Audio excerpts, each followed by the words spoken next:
This video shows some tricks for soldering. Here's a typical iron tip. The iron's hot. Some areas are shiny, showing oxide-free solder, and other areas are dull where there's oxide. So we need to clean the iron.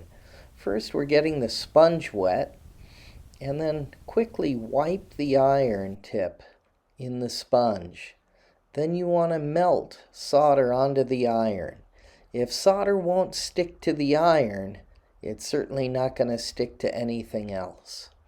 We need that liquid solder on the tip of the iron to conduct heat to the areas that we're going to work. First thing we're going to solder are our clip leads. These are really cheap pieces of test equipment, and they often fail because the wires are very crudely crimped to the alligator clip. So we want to put some solder between that wire and the clip. But a challenge is that solder doesn't really want to stick very well to the oxide layer on the metal of the clip. We're going to clip the clip to something stationary because it's going to get quite hot.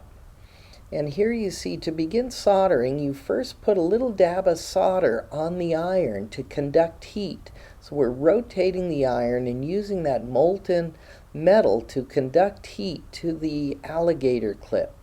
This is a lousy solder, what you see here, because that ball of solder has not made contact. It's called a cold solder joint. And one way you can know that is the contact angle between the solder and the substrate is very acute or sharp. It's a ball. It's not flowing. The solder isn't flowing. It's just sitting on top of the metal. If we were to flip this over, that solder would just fall off. It's gone. So you want to avoid cold solder joints, and the way to do that is to, again, heat up the metal. Make the metal much hotter. So notice how I'm melting the solder on the substrate, on the alligator clip, and not on the soldering iron. I'm trying to get that solder to flow and stick to the alligator clip, and then stick to the wire.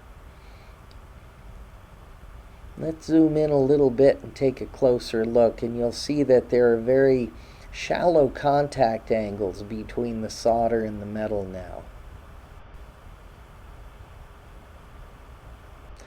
Now we can put back the insulation by opening up the alligator clip and sliding the insulation back on. And this piece of test equipment hopefully will give us reliable operation and not lie to us.